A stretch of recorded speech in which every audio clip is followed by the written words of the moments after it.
Salut à tous, j'espère que vous allez bien. Aujourd'hui on se retrouve pour une nouvelle vidéo sur la chaîne. Il va s'agir d'un point lecture. Je vais vous parler de ma lecture du tome 2 de la saga L'Élite sous surveillance de Joël Charbonneau et publié aux éditions Macadam.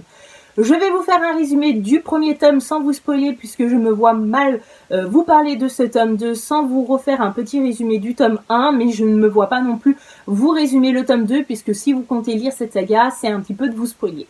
Donc en gros, dans le tome 1, nous allons suivre une jeune adolescente qui s'appelle Sia et qui vit dans la colonie des 5 lacs. Il faut savoir que toutes les colonies Etosu, qui est un endroit privilégié de la société où les populations sont plutôt riches, sont dirigées par la communauté unifiée qui est du coup le gouvernement qui instaure et qui fait respecter les lois. Il faut savoir que chaque année, le gouvernement va autoriser certains étudiants, donc les meilleurs étudiants de chaque colonie qui du coup sont des populations pauvres, à participer à un test pour éventuellement avoir leur place à l'université et que ça ne coûte rien à leur famille.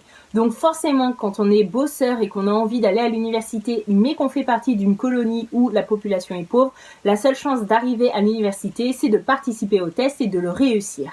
Sia fait partie du coup des meilleurs étudiants de la colonie des 5 lacs et elle va avoir la chance de participer au test.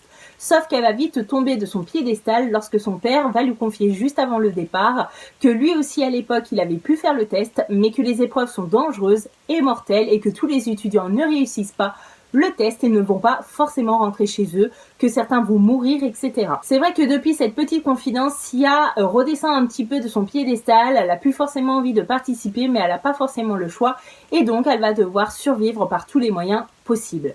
J'irai pas plus loin concernant le résumé de ce bouquin, mais personnellement j'avais eu un gros coup de cœur concernant le premier tome et du coup j'avais vraiment envie de découvrir la suite.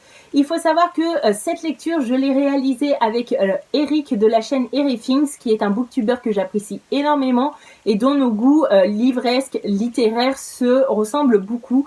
J'avais vu sur sa chaîne une vidéo pile à lire où il y avait ce tome 2 et je m'étais permis de lui dire en commentaire que s'il l'avait toujours pas lu, ben qu'on pouvait faire une lecture commune. Je ne vous cache pas que j'ai un petit peu triché et lui aussi de son côté, c'est-à-dire qu'on a quand même lu la quasi-totalité du bouquin ensemble, sauf que les 5 derniers chapitres, donc ça représente une 50aine de pages, moi j'ai filé droit parce que je voulais absolument savoir la fin de cette histoire, enfin la fin de ce tome, puisqu'il s'agit d'un tome 2 et il y a un tome 3, donc je n'ai pas encore la fin de l'histoire. Et Eric avait des contretemps et du coup c'est vrai que c'était compliqué pour lui de lire la fin là tout de suite.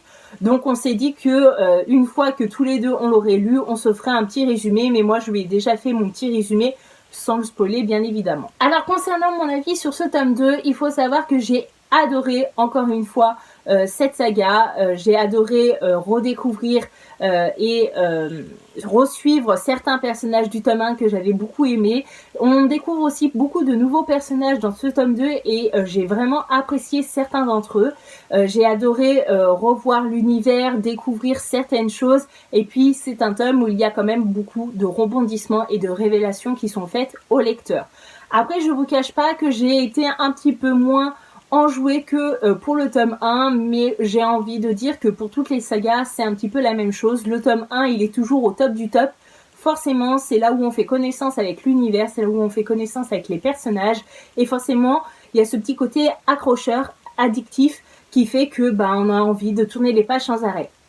Ici, pour le tome 2, on connaît déjà les personnages pour la plupart, on connaît l'univers, on connaît le système, les lois qui régissent cette société, et donc forcément, on découvre moins de choses, mais comme je l'ai dit, il y a quand même de nombreux rebondissements et de nombreuses révélations qui sont faites au fur et à mesure du tome 2, et forcément, encore une fois, moi, ça a matché avec moi.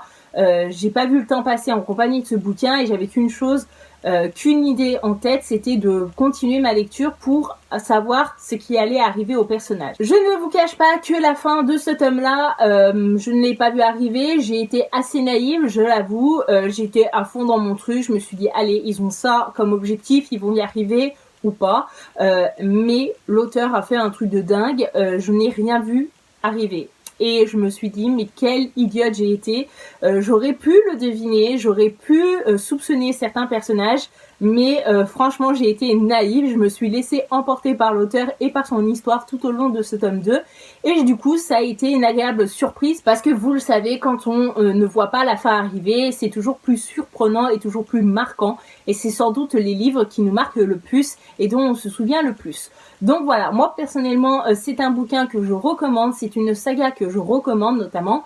Si le résumé vous tente, n'hésitez pas, c'est des petits bouquins, malgré qu'il s'agit d'une saga, les tomes font entre 250 pages et 300 pages, donc ça se lit quand même assez vite, l'écriture est assez grosse et c'est fluide. Donc franchement, vous n'allez pas provoquer une panne de lecture si vous vous lancez dans cette saga.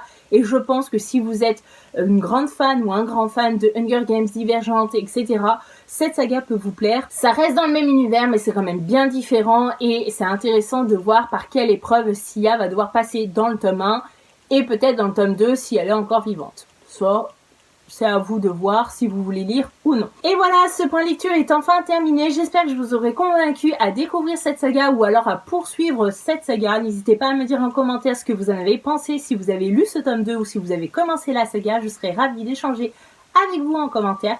Merci d'avoir regardé cette vidéo jusqu'ici. Je vous fais de gros bisous. À bientôt dans une prochaine vidéo. Bye bye.